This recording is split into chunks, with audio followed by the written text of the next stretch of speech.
Hello welcome back Aisha's കിച്ചണിലേക്ക് എല്ലാവർക്കും സ്വാഗതം. എല്ലാവരും സുഖമായിട്ടിരിക്കുമെന്ന് വിശ്വസിക്കുന്നു. അപ്പോൾ ഇന്ന് രാവിലെ ഞാനൊരു മുട്ട വെച്ചിട്ടുള്ളൊരു സ്നാക്ക് റെസിപ്പി ഷെയർ ചെയ്തിട്ടുണ്ടായിരുന്നു. അപ്പം ആ ഒരു സ്നാക്ക് ഉണ്ടാക്കി കഴിഞ്ഞ ശേഷമുള്ള വിശേഷങ്ങളൊക്കെയാണ് ഇന്നത്തെ ഈ ഒരു വ്ളോഗിൽ ഷെയർ ചെയ്യുന്നത്. സ്നാക്കിൻ്റെ പേര് മുട്ട കെട്ടിക്കൂട്ടിയതെന്നാണ്. അപ്പോൾ എല്ലാവരും ഒന്ന് ട്രൈ ചെയ്ത് നോക്കാം. പിന്നെ അത് ഞാൻ കുറച്ച് നേരത്തെ ഉണ്ടാക്കിയിട്ടുണ്ടായിരുന്നു. പിന്നെ ബാക്കിയുള്ള ഭക്ഷണമൊക്കെ ഞാൻ നേരം വൈകിട്ട് ഉണ്ടാക്കുകയുള്ളൂ. നോമ്പ് തുറക്കാൻ നേരമൊക്കെ ഉണ്ടാക്കുകയുള്ളൂ. വീഡിയോ എടുക്കാനുള്ള കുറച്ച് നേരത്തെ ഉണ്ടാക്കും. വീഡിയോ എടുക്കുന്ന സമയത്ത് ഇപ്പോൾ റോസുമാണ് റോയിമോളെ നോക്കുന്നത്. റോയിമോള ഉറങ്ങുന്ന സമയത്താണ് മിക്കതും എടുക്കാറ്. അപ്പോൾ ഇന്ന് കുറച്ചും കൂടെ നേരത്തെ വീഡിയോ എടുത്തിട്ടുണ്ടായിരുന്നു. അതുകൊണ്ടാണ് ഇപ്പോൾ ഈ ഒരു വ്ളോഗ് എടുക്കാനുള്ള സമയം കിട്ടിയത് കേട്ടോ. പിന്നെ റോയിമോൾ ഇപ്പോൾ അത്യാവശ്യം വലുതായി തുടങ്ങുകയാണല്ലോ. അപ്പോൾ അതുകൊണ്ട് തന്നെ ഒരു ഭാഗത്ത് അടങ്ങിയിരിക്കില്ല. അങ്ങനെ ഓടി നടന്നുകൊണ്ടേയിരിക്കും. നമ്മളിങ്ങനെ നോക്കിക്കൊണ്ടേയിരിക്കണം. ഇവിടെ നോക്കിക്കൊണ്ടേയിരിക്കുമ്പോഴാണ് ആ വീണത്. അപ്പം വീണിട്ട് ഒന്ന് കരഞ്ഞ് മുഖത്ത് ചെറിയൊരു റെഡ് കളറുണ്ട്. അപ്പോൾ തന്നെ ഞാൻ ഒലിവ് ഓയിൽ തേച്ച് കൊടുത്ത്. ഒലിവ് ഓയിൽ നല്ലതാണ്. ഇങ്ങനെ പാടുകളൊന്നും ഇല്ലാണ്ടിരിക്കാൻ വേണ്ടിയിട്ട് ഒലിവ് ഓയിൽ വേഗം തേച്ച് കൊടുക്കുന്നത് നല്ലതാണ്.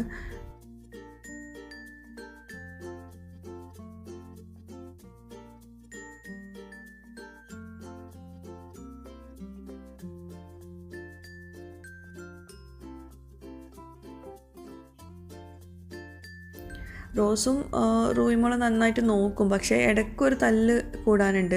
അപ്പോൾ തല്ല് കൂടിയിട്ട് റോസിന് ദേഷ്യം വന്നാൽ റോസു റോയിനിട്ട് പോവും. നമ്മൾ ചിലപ്പോൾ വന്ന് നോക്കുമ്പോൾ റോയിമോൾ ഒറ്റയ്ക്ക് ഉണ്ടാവും നിലത്ത് കളിക്കുന്നത്. അപ്പം റീനു ഇല്ലാണ്ട് ഞാൻ അങ്ങനെ ഇട്ട് പോവാറില്ല അവളെ. അപ്പോൾ റീനു എന്തോ ഒരു പണിയിലാണ്. അപ്പോൾ അത് കഴിഞ്ഞിട്ട് വേണം എനിക്ക് അടുത്ത വീഡിയോ എടുക്കാൻ വേണ്ടിയിട്ട് പോകാൻ. മുഖമൊക്കെ ഒന്ന് കഴുകി കൊടുത്തു. അവളുടെ ഓക്കെ ആയിട്ടുണ്ട്. മുഖത്ത് പാടുകളൊന്നുമില്ല. അപ്പോൾ ഇനി ഞാൻ എൻ്റെ വീഡിയോ എടുക്കാൻ പോവാണ്. അപ്പോൾ നോമ്പ് സ്റ്റാർട്ടിങ് തൊട്ടിട്ട് തന്നെ ചിക്കൻ സ്നാക്കും ചിക്കൻ കറിയും ചിക്കൻ ഫ്രൈയും അങ്ങനെയുള്ള സംഭവങ്ങളൊക്കെ ആയതുകൊണ്ട് തന്നെ ഫിഷ് കഴിക്കാൻ ഭയങ്കര ഒരു ഇൻട്രസ്റ്റ്. അപ്പം എന്താ പറയുക, ഇന്ന് ഫിഷിൻ്റെ കറിയാണ്. ഫസ്റ്റത്തെ 2 ദിവസം ഞാൻ വീഡിയോ എടുത്തിട്ടില്ലായിരുന്നു കേട്ടോ, വ്ളോഗൊന്നും എടുത്തിട്ടില്ലായിരുന്നു. കാരണം പത്തിരിയൊക്കെ ആയിരുന്നു ഫസ്റ്റത്തെ 2 ദിവസം. അപ്പോൾ പത്തിരിയൊക്കെ ഉണ്ടാകുമ്പോൾ അറിയാമല്ലോ അത്യാവശ്യം പണിയാവും. അപ്പോൾ പത്തിരിയൊക്കെ ഏകദേശം മടുത്ത് തുടങ്ങിയ സമയത്താണ് നമ്മൾ ദോശയിലേക്ക് മാറിയത്. അപ്പോൾ ഫ്രഷ് ആയിട്ടുള്ള മീൻ ഇക്ക വരുന്ന സമയത്ത് കൊണ്ടുവന്നിട്ടുണ്ടായിരുന്നു. അപ്പം മീൻ മുളകിടുവാണ്. മീൻ നമ്മൾ ദോശയിലേക്ക് സാധാ മുളക് കറിയല്ല. കാരണം നോമ്പ് തുറന്ന ശേഷം അങ്ങനെ സ്പൈസി ആയിട്ടുള്ളതും എന്താ പറയുക മുളക് കറി വല്ലാണ്ട് പോവില്ല. അപ്പോൾ അതുകൊണ്ട് ഞാനൊരു മാങ്ങ വെച്ചിട്ടുള്ളൊരു മുളക് കറിയാണ് ഉണ്ടാക്കുന്നത്. അപ്പോൾ അതിനായിട്ട് വെളിച്ചെണ്ണ ചൂടാക്കിയിട്ട് അതിലേക്ക് കുറച്ചധികം ചെറിയ ഉള്ളി അരിഞ്ഞത് ചേർത്ത് കൊടുത്ത് വഴറ്റിയെടുത്തിട്ടുണ്ട്. അപ്പോൾ ചെറിയ ഉള്ളി അത്യാവശ്യം നന്നായിട്ട് വഴണ്ട് വന്ന ശേഷം അതിലേക്ക് വെളുത്തുള്ളി ചെറുതായിട്ട് അരിഞ്ഞതും പിന്നെ പച്ചമുളകും കൂടി ചേർത്തിട്ട് വീണ്ടും വഴറ്റുന്നുണ്ട്. ഇഞ്ചി ഞാൻ ചേർക്കുന്നില്ല കേട്ടോ മീൻ കറിയിലേക്ക്.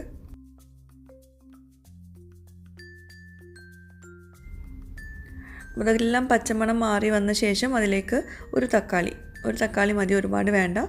ഒന്ന് വഴറ്റിയെടുക്കുക. നമ്മളിതിലേക്ക് എല്ലാ പുളിക്കായിട്ടുള്ള എല്ലാം ചേർക്കുന്നുണ്ട്. തക്കാളി, മാങ്ങ, പുളി ഇത് 3 ചേർക്കുന്നുണ്ട്. ഇനി ഇതിലേക്ക് നമുക്ക് മഞ്ഞൾപ്പൊടി മുളക് പൊടിയൊക്കെ ചേർത്ത് കൊടുക്കാം. ഒരു 1/2 ടീസ്പൂണ് മഞ്ഞൾപ്പൊടി, 2 ടേബിൾ സ്പൂണ് മല്ലിപ്പൊടി, പിന്നെ Kashmiri chilli powder 2 table spoon. ഞാനിപ്പം 1.5 ടേബിൾ സ്പൂണ് ചേർത്തിട്ടുള്ളൂ. 2 ടേബിൾ സ്പൂണ് വേണ്ടി വരും. കാരണം ഞങ്ങൾക്കധികം എരിവ് വേണ്ടാത്തതുകൊണ്ട് ഞാൻ 1.5 ടേബിൾ സ്പൂണ് ചേർത്തിട്ടുള്ളൂ. പിന്നെ ആവശ്യത്തിന് ഉപ്പും ചേർത്തിട്ട് നന്നായിട്ട് വഴറ്റിയെടുക്കുക. അപ്പോൾ തക്കാളി നന്നായിട്ട് ഉടഞ്ഞ ശേഷം ഇതിലേക്ക് ഞാൻ പച്ചമാങ്ങ ചേർക്കുന്നുണ്ട്. പച്ചമാങ്ങ അതുപോലെ തൊലിയോട് കൂടിയിട്ട് കട്ട് ചെയ്തത് വേണം ചേർത്ത് കൊടുക്കാൻ. ഈ പച്ചമാങ്ങ ചെറുതായിട്ടൊരു മഞ്ഞ നിറം ഉണ്ടായിരുന്നു. അപ്പോൾ പച്ചമാങ്ങനെ എടുക്കാം കേട്ടോ. അപ്പോൾ ഇവിടെ ഇതേ കിട്ടിയുള്ളൂ. ഇനി ചെറിയൊരു പീസ് പുളി വെള്ളത്തിൽ കുതിർത്ത് വെച്ചിട്ട് നന്നായിട്ട് പിഴിഞ്ഞെടുക്കുക. എല്ലാം കുറേശ്ശെ എടുക്കുക കേട്ടോ, ഒരുപാട് വേണ്ട.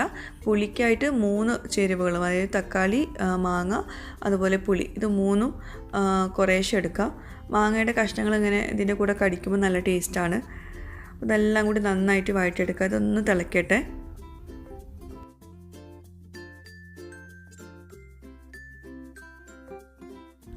അപ്പോൾ നോമ്പായതുകൊണ്ട് തന്നെ നമുക്കിതിപ്പോൾ ടേസ്റ്റ് നോക്കാൻ അറിയില്ല. ഏകദേശം ഒരു അളവ് വെച്ചിട്ടാണ് ഞാൻ ഉണ്ടാക്കിയിരുന്നത്. പക്ഷേ അത് കറക്റ്റ് തന്നെയായിരുന്നു. കാരണം ഞാൻ ഇടയ്ക്ക് ഉണ്ടാക്കാറുണ്ട് ഈ ഒരു കറി. അപ്പോൾ ഇതിലേക്ക് ആവശ്യത്തിനുള്ള വെള്ളം ഒഴിച്ചു കൊടുക്കുക. വെള്ളം ഒരു ഇളം ചൂടുള്ള വെള്ളമാണ് ഒഴിച്ചു കൊടുക്കേണ്ടത്. ആവശ്യത്തിനല്ല, കുറച്ച് മാത്രം ഒഴിച്ചു കൊടുക്കുക കേട്ടോ. നമ്മൾ ഒരു തിക്കായിട്ടുള്ളൊരു കറിയാണ് ഉണ്ടാക്കുന്നത്. ഒരുപാട് വെള്ളം പോലെയുള്ള കറിയല്ല. അപ്പോൾ വെള്ളം ഒഴിച്ചിട്ട് നന്നായിട്ട് കുക്ക് ചെയ്യുക. നന്നായിട്ട് തിളയ്ക്കണം. അപ്പോൾ നന്നായിട്ട് തിളച്ചിട്ടുണ്ട്. ഇങ്ങനെ മുകളിൽ എണ്ണ ഒക്കെ തെളിഞ്ഞ് വന്നിട്ടുണ്ട്. ആ ഒരു സ്റ്റേജിൽ നമുക്കിതിലേക്ക് മീൻ കട്ട് ചെയ്തത് ചേർത്ത് കൊടുക്കാം. ഞാൻ മീൻ കഴുകുന്ന സമയത്ത് വിനാഗിരി ഇട്ടിട്ട് കഴുകിയിട്ടുണ്ടായിരുന്നു. എന്നാൽ മീനിൽ ആ ഒരു മണമൊന്നും ഉണ്ടാവില്ല. നല്ലതാണ് വിനാഗിരി ഇട്ട് കഴുകുന്നത്. എന്നിട്ട് മീനിട്ട് ശേഷം നന്നായിട്ടൊന്ന് ഇതുപോലെ ഒന്ന് ഇളക്കി യോജിപ്പിച്ച് കൊടുക്കുക. എന്നിട്ട് അടച്ച് വെച്ചിട്ട് ഇത് കുക്ക് ചെയ്തെടുക്കുക. ഇനി ദോശയിലേക്ക് ഞാൻ സാധാരണ അരിപ്പൊടി വെച്ചിട്ടാണ് ചെയ്യാറ്. ഇതിപ്പം ബിരിയാണി അരി കേട്ടോ.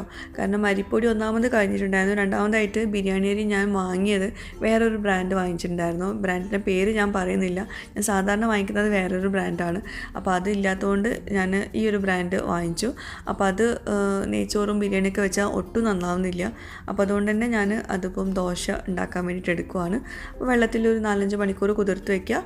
എന്നിട്ട് പിന്നെ അത് ഇതുപോലെ അരച്ചെടുത്ത ശേഷം നല്ലോണം അരച്ചെടുക്കണം. എന്നിട്ട് പിന്നെ അതിലാവശ്യത്തിന് വെള്ളം ഒഴിക്കുക, ഉപ്പ് ചേർക്കുക. തേങ്ങ വേണമെങ്കിൽ ചേർക്കുക, ഞാൻ ചേർക്കാറില്ല.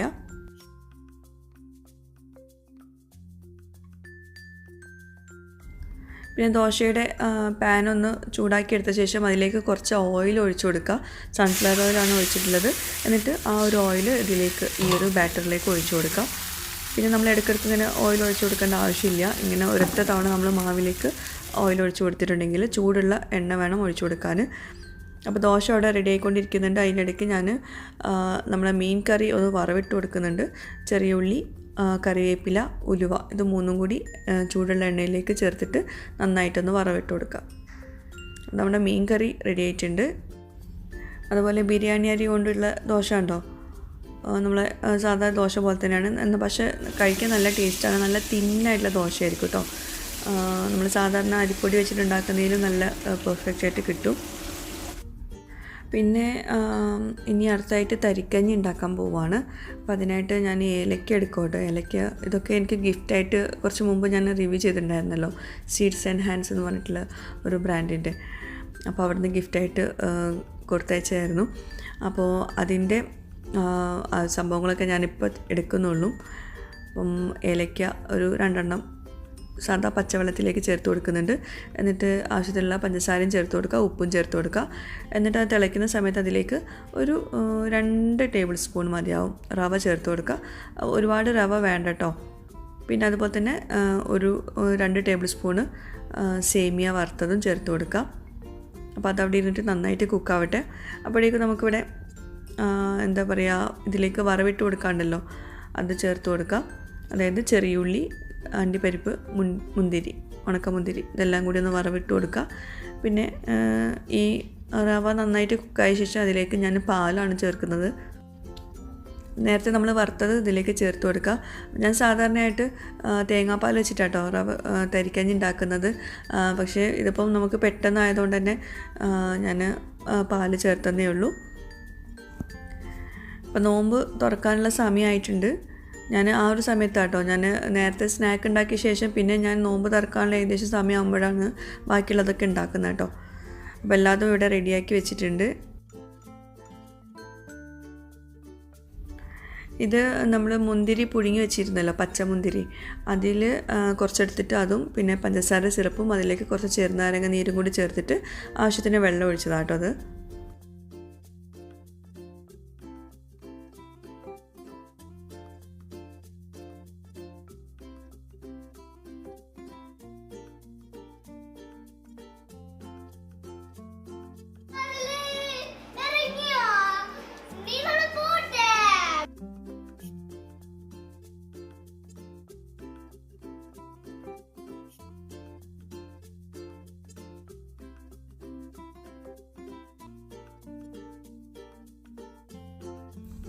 പത്തിരിയുടെ പണിയാകുമ്പോൾ നമ്മൾ നേരത്തെ തന്നെ എല്ലാം റെഡിയാക്കി വെക്കും. ഇതിപ്പോൾ ദോശ ആയതുകൊണ്ട് ലാസ്റ്റ് വെച്ചിട്ടാണ് ചുട്ടെടുക്കുന്നത്. പിന്നെ ഞാൻ ഈ നോമ്പ് തുറന്ന് കഴിഞ്ഞിട്ടുണ്ടെങ്കിൽ പിന്നെ കുക്കിംഗ് ഒന്നും ഉണ്ടാവില്ല. പിന്നെ എന്തെങ്കിലും ലൈറ്റായിട്ട് എന്തെങ്കിലും ഉണ്ടാക്കി അത്രയേ ഉള്ളൂ. ബാക്കിയൊക്കെ ചോറൊക്കെ റെഡിയാണ്, ചോറും കറിയൊക്കെ റെഡിയാണ്. ചോറും സാമ്പാറും ഉണ്ടാക്കി വെച്ചിട്ടുണ്ട്. ബാക്കി സൈഡ് ഡിഷുകളൊക്കെ റെഡിയുമാണ്. ചോറ് പിന്നെ ചിലപ്പോൾ മാത്രമേ ഞങ്ങൾ കഴിക്കുകയുള്ളൂ, അല്ലാഞ്ഞ മക്കൾ മാത്രമേ കഴിക്കുകയുള്ളൂ. റീനു പിന്നെ നോമ്പ് നോക്കുന്നതുകൊണ്ട് റീനുവിന് അത്താഴത്തിന് ചോറ് കൊടുക്കാറ്. പിന്നെ റോസിന് ഉച്ചക്കത്തെ ഫുഡിനൊക്കെ ആയിട്ട് ചോറ് ഉണ്ടാക്കി വെക്കും. സാമ്പാറും ചോറും കൂടി ഉണ്ടാക്കി വെച്ചിട്ടുണ്ടായിരുന്നു. അപ്പോൾ നോമ്പ് തുറക്കാനുള്ള സമയമായി.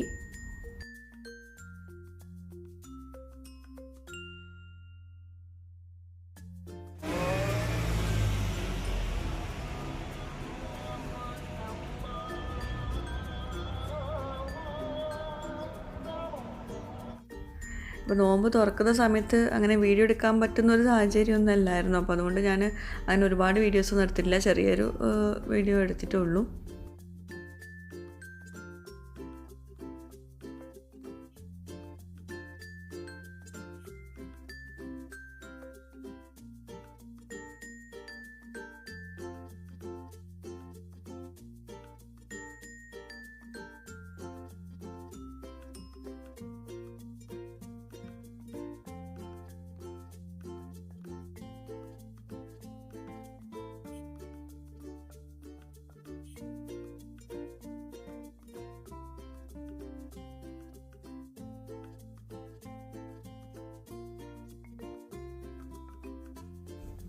പിന്നെ നമുക്കൊരു അൺബോക്സിങ് ഉണ്ട് കേട്ടോ.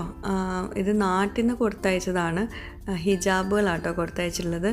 അപ്പോൾ കുറച്ച് ദിവസമായിട്ട് ഇവിടെ കയ്യിൽ കിട്ടിയിട്ടുണ്ടായിരുന്നു. ഞാൻ ഈ ഒരു വീഡിയോ കുറച്ച് ദിവസം മുമ്പ് എടുത്തു വെച്ചതാണ്. മെഹർ ഹിജാബ്സ് എന്നാണ് ഈ ഒരു ഹിജാബുകളൊക്കെ കൊടുത്തയച്ചിട്ടുള്ളത്.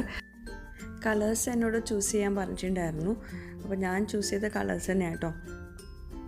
അപ്പോൾ എൻ്റെ അടുത്ത് ഇല്ലാത്ത കളേഴ്സ് നോക്കിയിട്ട് ഞാൻ ചൂസ് ചെയ്തിട്ടുള്ളത്. പിന്നെ ഹിജാബിനെ പറ്റിയിട്ട് പറയുവാണെങ്കിൽ എല്ലാം നല്ല എന്താ പറയുക, നോർമൽ റേറ്റിലാണ് എല്ലാ ഹിജാബുകളും ഉള്ളത്. പിന്നെ തുണിയാണെങ്കിലും ഒട്ടും പേടിക്കേണ്ട, നല്ല തുണിയാണ്, നല്ല നീളമുണ്ട്, നല്ല വീതിയുണ്ട്. അപ്പോൾ ഞാൻ ലാസ്റ്റ് കാണിക്കാം അതിൻ്റെ എല്ലാത്തിൻ്റെയും നീളവും വീതിയും കേട്ടോ. എല്ലാതും അത്യാവശ്യം നല്ല നീളവും വീതിയുണ്ട്, ചിലത് അതിനേക്കാളും നീളമുണ്ട് കേട്ടോ. പിന്നെ തുണീനെ പറ്റിയിട്ട് എനിക്ക് കാര്യമായിട്ട് പറയാനൊന്നും അറിയില്ല. നല്ല തലയിലൊക്കെ നിൽക്കുന്ന നല്ല രീതിയിലുള്ള തുണിയാണ്. ഇങ്ങനെ താഴെ ഡിസൈൻ, ഒരു ഭാഗത്ത് മാത്രം ഡിസൈനുള്ളൂ, നല്ല പ്ലീറ്റ്സ് ഒക്കെ ഉണ്ട്. പിന്നെ അടുത്ത ഹിജാബ് വരുന്നത് നല്ലൊരു കളറാണ്, ഒരു ബേബി പിങ്ക് ആണെന്ന് തോന്നുന്നു ഇതിൻ്റെ കളറ്. എന്തായാലും ഞാൻ തന്നെ സെലക്ട് ചെയ്തതാണ്. ഇതിന് രണ്ട് സൈഡിലും ഇതുപോലെയാണ് ഡിസൈൻ വരുന്നത്. അതും പ്ലീറ്റ്സ് ഒക്കെ ഉണ്ട് ഈ ഹിജാബിൽ. ഇതും നല്ലൊരു തുണിയാണ്. അപ്പോൾ ഇതിൻ്റെ തുണിയുടെ ഡീറ്റെയിൽസൊക്കെ കിട്ടാൻ വേണ്ടിയിട്ട് നിങ്ങൾ അവരുടെ ഇൻസ്റ്റാഗ്രാം ഒന്ന് ചെക്ക് ചെയ്യുക കേട്ടോ. ഇവരുടെ ഇൻസ്റ്റാഗ്രാം പേജ് ലിങ്കും പിന്നെ വാട്സപ്പ് നമ്പറൊക്കെ ഞാൻ താഴെ പിൻ്റെ കമൻറ്റിൽ കൊടുക്കാം. ജസ്റ്റ് ഒന്ന് ചെക്ക് ചെയ്യാം, ആവശ്യമുള്ളവർക്ക് വാങ്ങിക്കാം. ഓൺലൈൻ സ്റ്റോറുണ്ട്, അതുപോലെ തന്നെ ഓഫ്ലൈൻ സ്റ്റോറുണ്ട്. പനമ്പള്ളി കൊച്ചി ആണെന്ന് തോന്നുന്നു അവരുടെ ഓഫ്ലൈൻ സ്റ്റോർ വരുന്നത്. എല്ലാ ഡീറ്റെയിൽസും ഞാൻ പിൻ്റെ കമൻറ്റിൽ കൊടുക്കാം കേട്ടോ.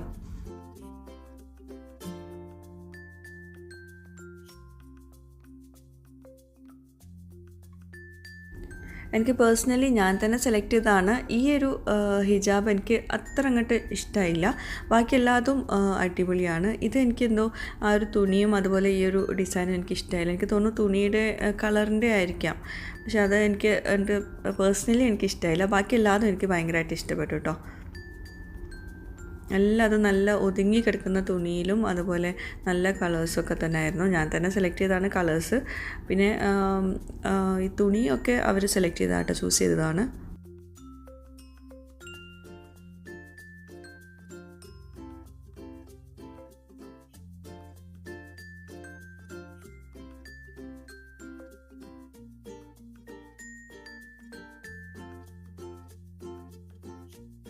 അപ്പോൾ ഹിജാബിൽ ഒരുപാട് പേർക്ക് കൺഫ്യൂഷൻ ഉണ്ടാവും. ഇത്രയും വ്യത്യാസമുണ്ട് കേട്ടോ ഓരോ ഹിജാബും.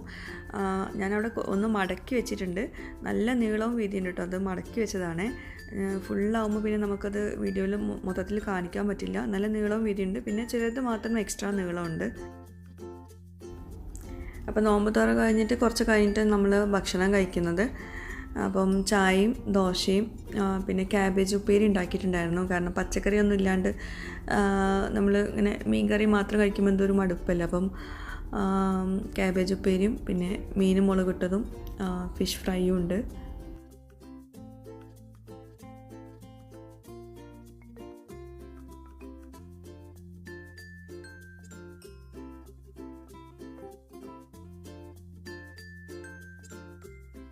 പിന്നെ റോയിമോൾക്ക് ടിഷ്യൂ ഭയങ്കര ഇഷ്ടമാണ്. ടിഷ്യൂ കയ്യിൽ കൊടുത്താൽ അല്ലെങ്കിൽ എവിടെയെങ്കിലും ടിഷ്യൂ കണ്ടാൽ വേഗം എടുത്തിട്ട് വായിലിടും. അപ്പം ഈ ദോശ ഞാൻ ഉണ്ടാക്കുന്ന സമയത്ത് അവൾക്ക് കൊടുക്കാറുണ്ട്. അപ്പോൾ ഇങ്ങനെ കൊടുത്തിട്ടുണ്ടെങ്കിൽ അവിടെ ടിഷ്യൂ ആണെന്ന് വിചാരിച്ചിട്ട് വേഗം പിച്ചി എടുത്തിട്ട് വായിലിടും. അവൾ കഴിക്കുകയും ചെയ്യും.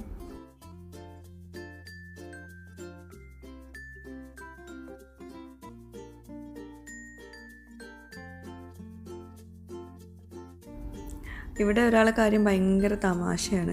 ഇത്രയും സാധനങ്ങൾ ഉണ്ടായിട്ട് അവൾ ദോശയുടെ കൂടെ പഞ്ചസാരയാണ് കഴിക്കുന്നത്. മീനൊന്നും വേണ്ട, പഞ്ചസാരയും പിന്നെ ക്യാബേജും കഴിച്ചോളാം എന്ന് പറഞ്ഞ്.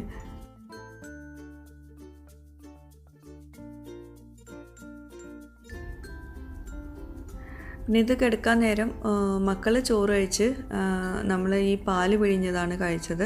ചില ദിവസം ഞാൻ കഞ്ഞി ഉണ്ടാക്കാറുണ്ട്, ചില ദിവസം നമ്മൾ തരിക്കഞ്ഞി ഉണ്ടാക്കിയത് ബാക്കിയുണ്ടെങ്കിൽ അതെടുക്കും. അപ്പം പാൽ പിഴിഞ്ഞതിൻ്റെ മുമ്പ് ഞാനൊരു റെസിപ്പി ഷെയർ ചെയ്തിട്ടുണ്ടായിരുന്നു, അതുതന്നെയാണ്. ഡീറ്റെയിൽ ആയിട്ട് അറിയണമെങ്കിൽ ഞാൻ മുമ്പത്തെ റെസിപ്പി ലിങ്ക് താഴെ പിൻഡ് കമൻറ്റിൽ കൊടുക്കാം. അപ്പം 4 മൈസൂർ പഴം തന്നെ വേണം കേട്ടോ. അതിലേക്ക് മൈസൂർ പഴം 4 എടുത്തിട്ട് നന്നായിട്ട് കുത്തി ഉടച്ചിട്ടുണ്ട്. അതിലേക്ക് ശർക്കര ഇതുപോലെ ചിരവി ഇട്ട് കൊടുക്കുക. പഞ്ചസാര അല്ല കേട്ടോ, ശർക്കരയാണ് ചേർക്കുന്നത്.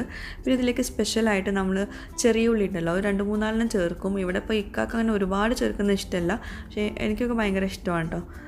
അപ്പോൾ അത് ചെറുതായിട്ട് കട്ട് ചെയ്തിട്ട് അതിങ്ങനെ വളരെ കുഞ്ഞതായിട്ട് അരിഞ്ഞിട്ട് വേണം ചേർത്ത് കൊടുക്കാൻ. ഇത് നല്ലോണം തണുപ്പിച്ച് കഴിക്കാൻ ഭയങ്കര ടേസ്റ്റാണ്. ഇതിപ്പം നമുക്ക് തണുപ്പിക്കാനുള്ള സമയമില്ല, അല്ലെങ്കിൽ പിന്നെ തണുത്ത തേങ്ങാപ്പാൽ ചേർക്കണം. പക്ഷേ ഇത് ഫ്രഷായിട്ട് ഉണ്ടാക്കിയ തേങ്ങാപ്പാലാണ്, അപ്പോൾ അതുകൊണ്ട് തണുപ്പില്ലായിരുന്നു. പക്ഷെ നല്ല തണുപ്പിച്ച് കഴിക്കുകയാണെങ്കിൽ നല്ല ടേസ്റ്റാണ്. എന്നിട്ട് അതിലേക്ക് നല്ല കട്ടിയുള്ള തേങ്ങാപ്പാൽ 1-2 ഗ്ലാസ് ഒഴിച്ച് കൊടുക്കുക.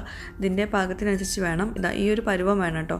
വല്ലാണ്ട് കട്ടി പാടില്ല, എന്നാൽ വല്ലാണ്ട് ലൂസാവാനും പാടില്ല. ഞാൻ കുറച്ചുകൂടെ തേങ്ങാപ്പാൽ ഒഴിക്കുന്നുണ്ട്. നല്ല കട്ടിയുള്ള തേങ്ങാപ്പാൽ വേണം കേട്ടോ, തിന്നാക്കാൻ പാടില്ല. അപ്പോൾ ഇതാണ് നമ്മുടെ പാല് പിഴിഞ്ഞത്. നമ്മുടെ മലബാർ ഭാഗത്തൊക്കെ കോമൺ ആയിട്ടുള്ളൊരു ഡ്രിങ്കാണിത്.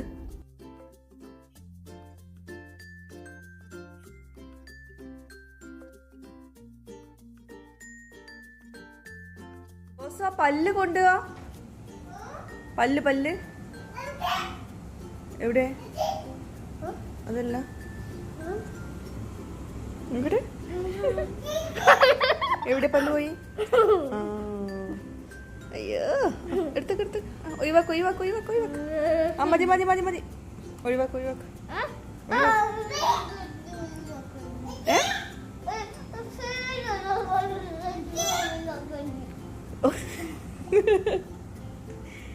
എന്ത് പേര് വരും? അപ്പൊ ബെഡിന് ഉള്ളിലാക്കിയ മതി. രാത്രി പേര് വരും നമ്മൾ ഉറങ്ങുന്ന നേരത്ത്. ഇങ്ങോട്ടോ ഫേര് ഇങ്ങോട്ടോ പേര് എന്തെങ്കിലും ഇട്ടിട്ട് ഡൈറ്റാപ്പ് എടുത്തിട്ട് മാറും.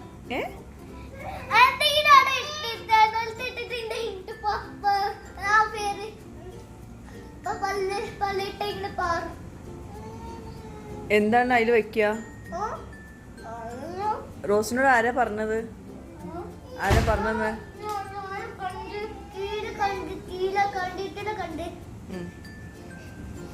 ഇപ്പൊ നാളെ ഫെയറി വരൂല്ലേ? എന്താ എവിടെ? അത് നല്ല രസം. അവിടെ എന്താ ഉണ്ടാവും ഇനി? അവിടെ എന്താ വരിക?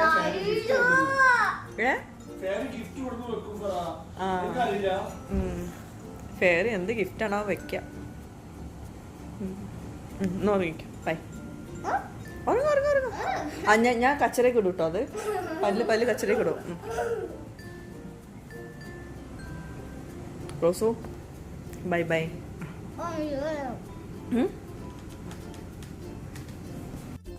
ഇനി ഫെയറി വന്നതും പിന്നെ ഗിഫ്റ്റ് വെച്ചതും ഒക്കെയുള്ള വിശേഷങ്ങളൊക്കെ ഞാൻ അടുത്ത വ്ളോഗിൽ ഷെയർ ചെയ്യാം ഇൻഷാ അല്ലാ. അപ്പോൾ പുതിയൊരു വീഡിയോയുമായിട്ടും വ്ളോഗുമായിട്ടൊക്കെ വരുന്നവരേക്കും ബൈ. Thank you.